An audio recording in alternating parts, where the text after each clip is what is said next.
Today, we're starting to talk about probability. Probability is not much more math than writing fractions, but probability and odds are words we want to use carefully, so we will learn how to use them carefully, even if the math is not hard.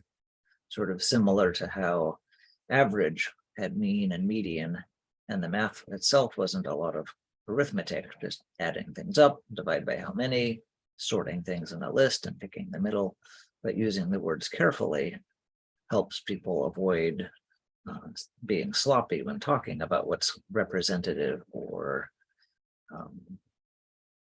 typical in a situation. But back to probability. So the probability of a situation happening is a ratio. We haven't talked about ratios yet, but all that the word ratio means is we're writing something as a fraction, even if it's not. So we'll have something on the top of the fraction bar and something on the bottom. And in this case, it actually is a fraction. The top will be which things we care about, and the bottom is how many. But soon in this to-doodle, that won't be the case anymore. So the desirable outcomes to total, usually written as an unreduced fraction or changed into percent format. So problems that involve probability almost always involve a bunch of counting. You don't actually need to roll the dice to find the odds of a six-sided dice. What you do is you make a table like you see on the screen. And how many ways are there to make a 2? Only one. The first die can be a 1, and the second die can be a 1. That's it. How many ways are there to make a 3? There's 2 ways. Either the first die could be a 2, and the other's a 1, or the second die could be the 2, and the other's the 1. And those might look the same after you roll the dice, but they're different outcomes, so we need to count them separately. Similarly, there's 3 ways to make a 4, 3 and 1, 2 and 2, 1 and 3, and so on. And it's this table that we'll use. We're not actually rolling dice a gazillion times and counting how many each come up. So let's look at the green problem. When rolling 2 dice, what's the probability that the sum is 7? So I want a fraction.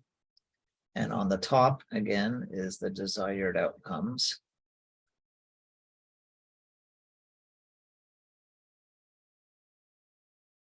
And on the bottom is the total outcomes. How many ways can we make a 7? So count on the chart.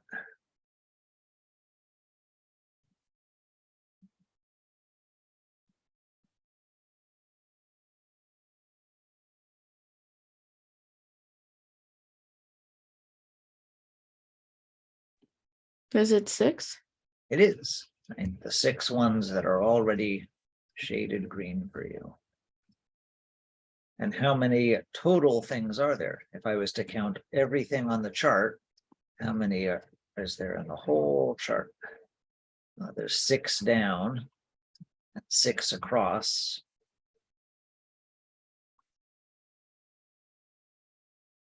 So you could either count all of them or just do 6 times 6. 36. Ta-da! That's all there is to it. You might have heard that if you roll 2 dice and add them up, 7 is the most likely number. And you can see that on the chart. The next most likely thing, 6s or 8s, only have 5 out of 36 that they happen. 7 is slightly more likely to happen. How about a 10? So for the 10s, same thing.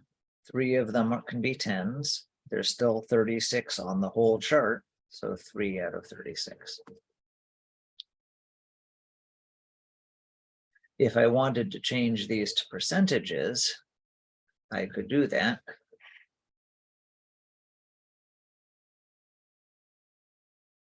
First, we do top divided by bottom.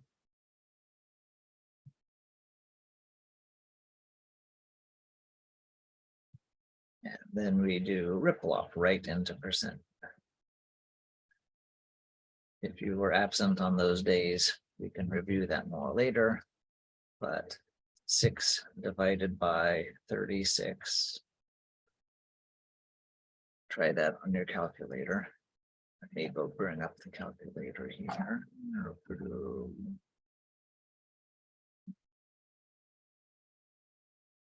So 0.1666 repeating.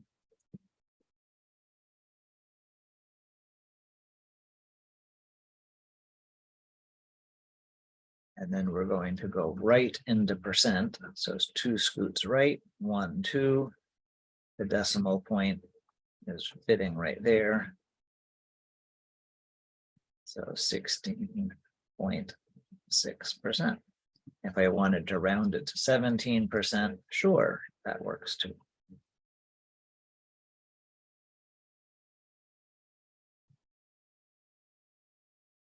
If I wanted to do the other one, well, it's going to be half as likely, right? Instead of 6, there's only 3. So I don't even have to do the 3 divided by 36. I certainly could, but I know that it's just going to be half of the other one. So instead of 16 and change, it's just going to be 8.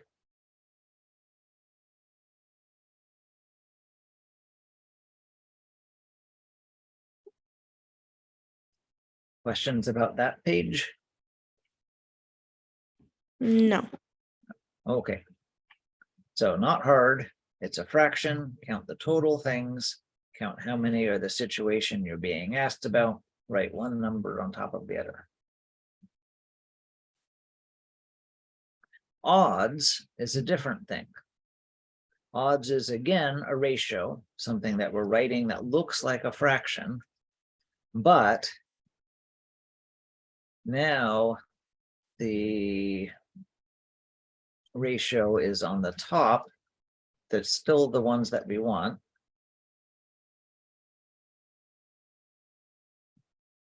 But the bottom is not total anymore.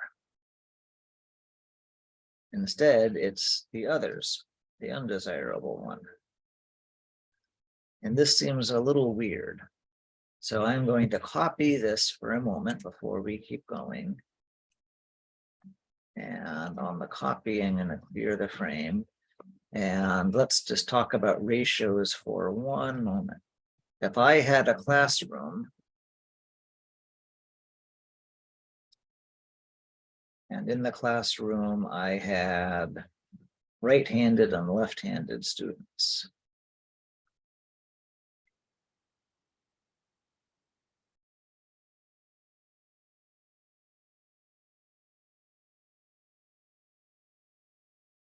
So let's make up some numbers. How many right-handed students are in this room?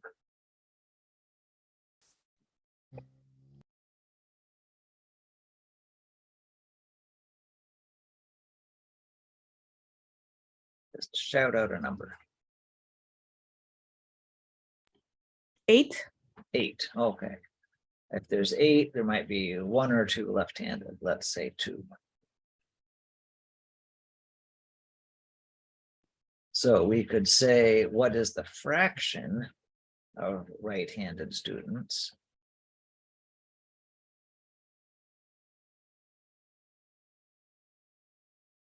And as a fraction, the top is how many we care about. So that's the 8.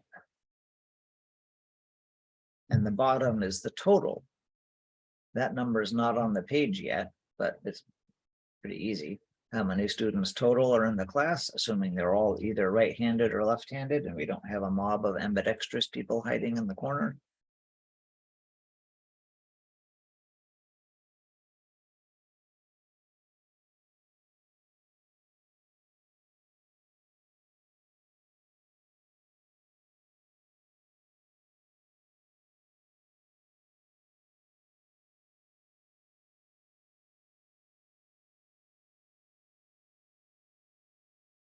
$10. So as a fraction, it's 8 out of 10. If I want a ratio, I can ask other questions. Because the word ratio just means I am no longer constrained that the bottom has to be the total.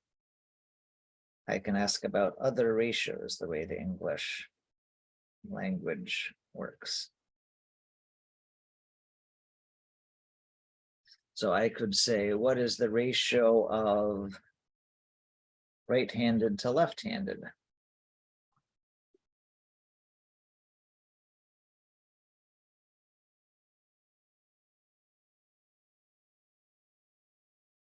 And it's the same kind of thing. We're writing a fraction, but now instead of 8/10, I'm going to put 8/2. I'm just comparing any two things. If I said, what's the ratio of right-handed to total, that would be the same as the fraction above. I could ask about my ratio in the other order. What's the ratio of left-handed to right-handed?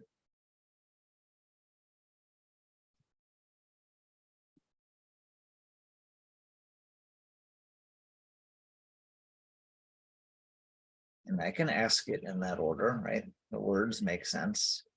And then it would be the left-handed is on top because I'm asking about it first, and the right-handed is on the bottom because I'm asking about it second. So ratio is kind of like a freer fraction, a generic fraction. The bottom is no longer forced to be the total of the things we're looking at. Okay, so far? Yes. Okay, so back to this. That's the kind of thing that odds is. So we still have for 7 that there were 6 ways to be a 7. 1, 2, 3, 4, 5, 6. But now I'm wondering about all the others. There's this triangle that's sort of northwest of the 7s. And then there's this triangle that's sort of southeast of the 7s. And how many things are in both of those? Everything that's not a 7. I could also do this by subtracting. There were 36 total. If I take away the 6 that are 7s, then there's 30 that are not 7.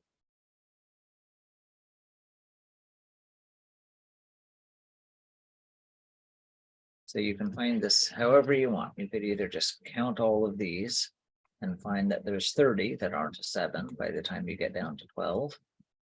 Or you could say all of them is 36 and then take away the 6 green ones and I'm at 30.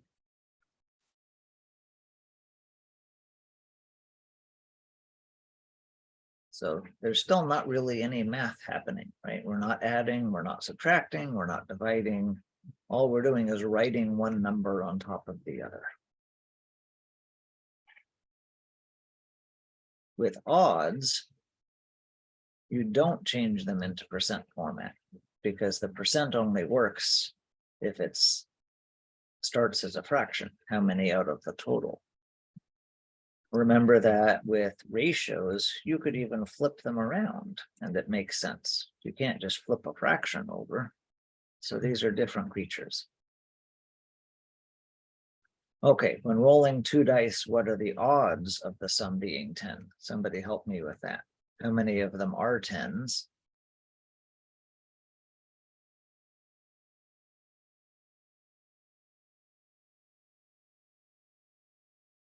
Three. And then how many are not 10s?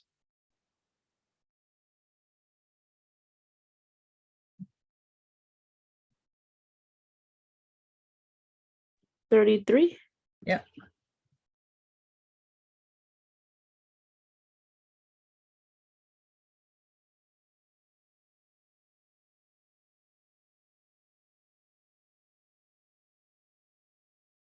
In real life, you don't see odds very much. If you're betting on horses or going to a casino, then you might see odds. But almost everywhere in real life, people use probability instead.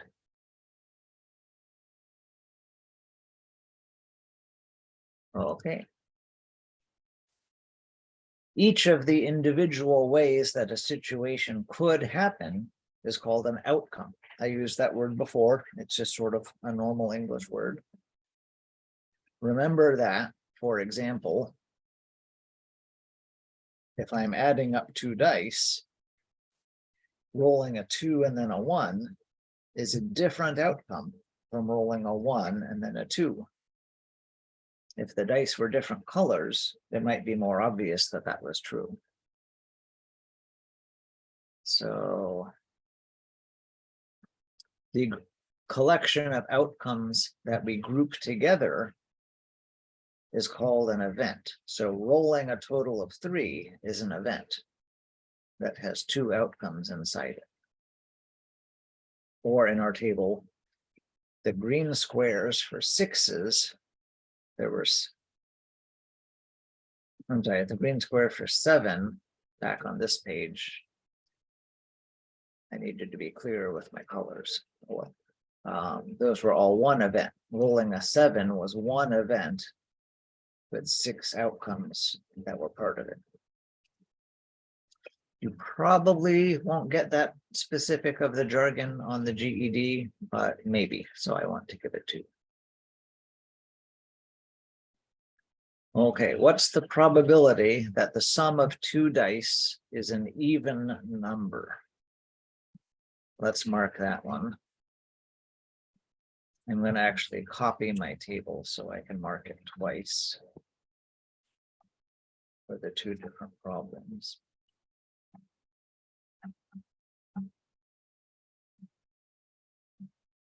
Okay, how many even ones are there? Let's mark them together. 2 is even. 1, 2, 3, 4, 5, 6, 7, 8, 9, 10, 11, 12, 13, 14, 15, 16, 17, 18. So 18 out of 36. By the way, that's half of 36. Does it make sense that half the time you get an even number? Yes. Yeah. What are the odds that it's even? Well, you still have the 18 that are even, and then you have the 18 that are not even. They are equally likely things. So notice what a 50-50 chance looks like. For the fraction, it looks like a fraction that's the same as 1/2, just written with bigger numbers. But with odds, it looks like a fraction that's the same as 1, but with other numbers. Okay, now for blue, what's the probability that we roll 2 dice and get 8 or more? 1, 2, 3, 4, 5, 6, 7, 8, 9, 10, 11, 12, 13, 14, 15. And as before, there's 36 on the whole chart.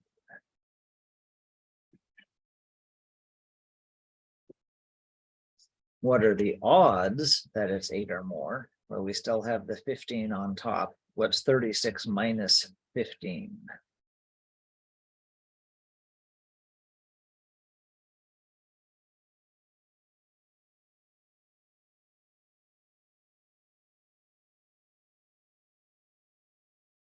$21. At all? Or you could just count all of the ones that are 2 through 7 and say, yes, there's 21 of those. Questions about any of this? No, I don't have any. Okay, on we go. If you wanted to play a game with this, then here's a sample one. This is something that if I had a packet to hand out at the beginning of the term, I would put on it. You could take a paper with this shape and cut it out and fold it together and make a 6-sided die. Kind of put in glue where these little tabs are. And you could play a fun game about trying to roll the die you made and count spaceships and explosions and bombs and things like that. We're not going to play the game, but we can see the 6 options, 1, 2, 3, 4, 5, 6. So this is sort of like a chart. We can just look at it and try and do some probability. So how the rules of the game work means you start with 4 pennies. You have 4 spaceships in your fleet. And if you roll the ship symbol, then you get another penny in your pile. So you take one from the pool of pennies in the middle of the table. You built another spaceship.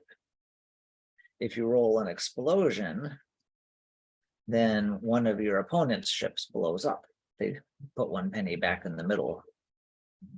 The bomb means that you put 3 pebbles on one of your opponent's ships, and at the start of your turn, remove a pebble from all your ships with pebbles. So when they start their turn, the countdown will start, and the final pebble, when you remove it, the ship blows up. You need the bomb, otherwise there's 3 chances to add a ship and 3 chances to have a ship destroyed. And on average, you're just going to be building and replacing ships at the same rate, and no one will ever win the game. Okay, what's the probability that we'll roll a die and get a new ship?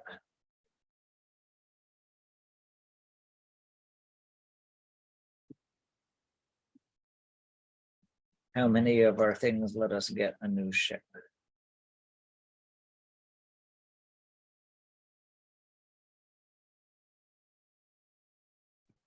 Is it 3 out of 6? It is. So 3 of them say I get a new ship, and there's 6 of them total. So how would you change the game to make it more interesting? That's an open-ended one.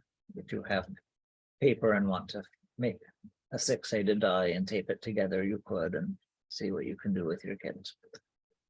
Right now, it's a pretty boring game. The bombs are a little exciting, but there we go. Here's another table. Imagine there's a gumball machine with equal amounts of 3 colors of gumballs: red, green, and blue. So there's 27 total possibilities. I could get a red and a red and a red. I could get a red, and a green. I could get a red, and a blue. I could get a green, a red, and a red, and so on for all of the different ones. I am expecting but unsure that I think on the GRD, they will give you these tables. You're not going to have to think through all the possibilities yourself. There are some tricks on how to make this kind of table without skipping any. Because you could imagine if you're just trying to list out all 27, then, well, maybe there's one of them that you just forget to do. So the hard part of these problems is getting the table all finished. But for a timed test, then people usually give you the table because otherwise it takes time. Okay, as a grand finale, if you get 3 gumballs, how likely is it to get at least 1 blue? We know the bottom already. How many total outcomes were there?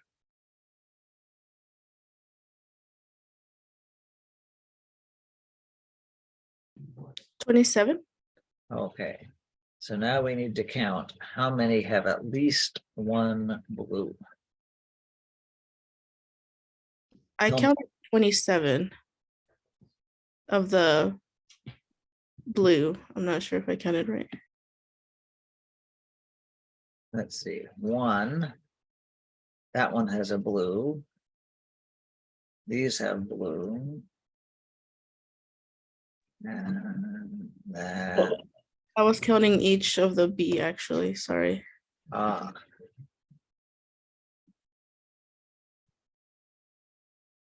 This is like a kid gets 3 coins and goes to the gumball machine and spends them all, and the kid is happy if they get at least 1 blue because blue is their favorite. So we don't have to double count the blues. We just have to know which ones have at least 1. So how many did I just mark? 19. 19. Ta-da! So that's a perfectly good answer. If I wanted to make it a percent, then first I divide. The fraction bar is like division. 19 divided by 27. That looks like 0.70 about. And then I rip lock to go right into percent.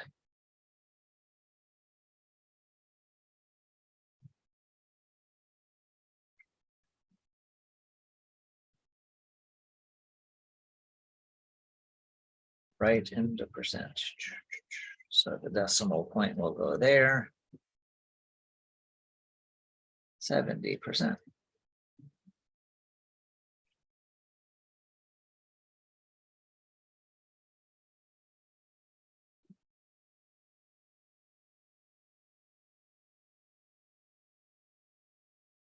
This doesn't seem like a lot of math, but it actually was a big deal when it was discovered. There's a interesting story about a fellow named Cardon or Cardano.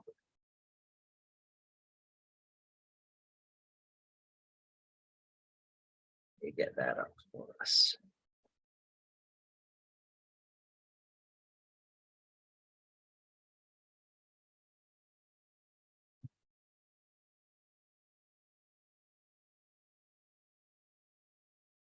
Okay. Mathematics is a collection of cheap tricks and dirty jokes, says Lytton Bears. So in or about the year 1515, a professor of mathematics at the University of Bologna named Scipio del Ferro, pardon me if I mispronounce all these names, solved a certain equation, probably basing his work off earlier Arabic sources. And in these days, you didn't publish your work. He revealed his secret to his pupil, though, Antonio Fiore. And you competed for fame by challenging other mathematicians in Italy to a duel. And in a minor duel, the loser would take the winner out to a fancy dinner, but a major duel could change your future. You would have a better chance of getting a job, teaching at a university, or tutoring the child of a wealthy noble, or something like that. So this was like how to get noticed in the world and start living off your mathematics. In 1526, a little later, then Niccolò Fontana of Brescia solved a similar equation and also kept the result secret. And everyone called him Tartaglia, the stammerer, because of a childhood injury. He was challenged by Fiore to a duel of 40 problems. Their equations, again, were similar, but slightly different. This one, if you notice, has a square right there, and the other one doesn't. And Tartaglia, just a few days before the contest ended, because it was a 30-day contest, managed to figure out the other kind, and he did all the problems in 2 hours and won the duel. Geronimo Cardano was an unprincipled genius. He also studied in Italy at Pavia and Padua. He had a doctorate in medicine, and he was a professor in mathematics. He already made it big to be a professor, but he had to leave 3 different universities after some scandal. He used some false bribes of promised political connections to get the solution to one of those equations from Tartaglia. So he got this guy's secret. And he promised never to reveal it. And if he wrote it down, only to write it down in code. But he shared it with his student, Ferrari, which might be where we get the name of the car, I'm not sure. And then a few years later, he published the first Latin treatise devoted to algebra, and it contained this guy's solution, even though Cardano had promised never to share it. Tartaglia was given credit for his work, but he was infuriated. Now he couldn't win duels anymore. And Ferrari, the student, said that Cardano had gotten information from Del Ferro from a third party, and they started accusing each other of stuff. Ferrari was also a famous dueler with pistols and swords, or at least swords. I don't know if they had pistols, at least swords. And so Tartaglia was lucky to escape alive. Eventually, Ferrari and Tartaglia faced each other, and Tartaglia lost the duel and his university job, and he suffered ever after and died penniless. Cardano later published another book that was the first theory of probability, and it contained a section about how to cheat when gambling. He was himself ardent about gambling, but didn't have self-control to stop when ahead, and he usually lived near poverty from his gambling habit. Ferrari, in contrast, enjoyed his job and remained famous and wealthy until his sister murdered him, until she inherited his money and 2 weeks later married her boyfriend, who then stole the money and vanished. Cardano, often broke, was eventually forbidden to lecture or publish books.